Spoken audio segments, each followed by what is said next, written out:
Sih normal ya US dollar indeksnya karena kan menguat dengan cukup tajam ya. Sekarang udah di atas 113 mendekati 114 USD indeksnya. Itu mungkin 20 tahun terakhir itu paling tinggi gitu ya. Kenapa ini bisa terjadi? Karena kan Fed itu kan semakin agresif ya. Semakin agresif dan terakhir itu menaikkan suku bunga 75 basis point gitu. Jadi sekarang dari Fed sendiri itu sudah mendekati BI juga malah ya rate-nya ya. Jadi semakin mendekat gitu ya. Jadi itu suatu hal yang normal karena memang setelah ini pun Fed akan menaikkan suku bunga kembali gitu. Jadi perkiraan bukan tahun depan aja, tahun ini aja mungkin masih bisa naik di November 75 basis point dan Desember itu 50 basis point. Baru mungkin tahun depan nambah lagi 25 gitu ya. Jadi itu yang membuat kenapa US dollar indeksnya menguat ya terhadap seluruh mata uang negara lain gitu termasuk Indonesia juga. Tapi rupiah sendiri sebetulnya sih masih cukup lumayan ya. Pelemahannya itu tidak setajam dari negara-negara lain gitu ya. Jadi saya pikir sih masih normal ya. Tinggal bagaimana BI mengantisipasinya juga ya. Terakhir kan menaikkan suku bunga 50 basis point, saya lihat sih itu udah cukup bagus lah ya. Jadi nggak behind the curve lagi gitu ya dibandingkan sebelumnya gitu. Baik Pak Surya, kalau kita melihat bursa global masih merah merona, sementara bursa di Asia Pasifik ini bervariasi begitu. IHSG ini kira-kira lanjut melemah di sesi kedua nanti atau ada kemungkinan untuk rebound? Kalau lihat dari kondisi seperti kemarin ya, pada waktu terjadi pelemahan kan kelihatan investor lokal juga mulai melirik ya, sehingga indeks akhirnya penurunannya tidak setajam yang di awal-awal perdagangan ya. Jadi saya perkirakan mungkin hari ini bisa terjadi apa enggak memang itu masih tanda tanya, tapi kemungkinan itu tetap ada gitu ya. Nah asing ini kan sebetulnya year to date itu masuk ke Indonesia kan sangat tinggi ya. Dananya itu sangat tinggi dibandingkan kondisi normal.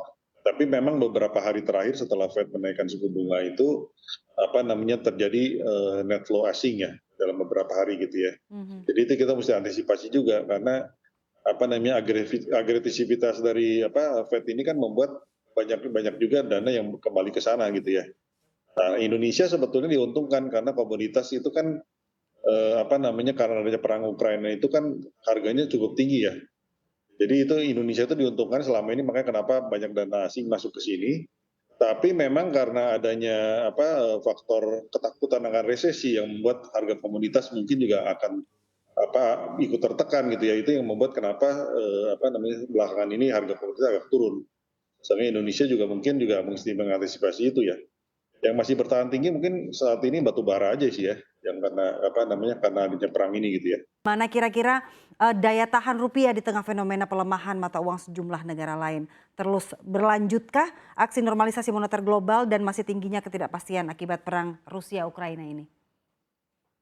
Sebenarnya sih rupiah Indonesia sebetulnya kan cukup bagus ya, trade balance kita udah 28 bulan selalu positif gitu ya. Jadi kondisinya agak berbeda dibandingkan beberapa tahun yang lalu lah sebelum pre-Covid gitu ya.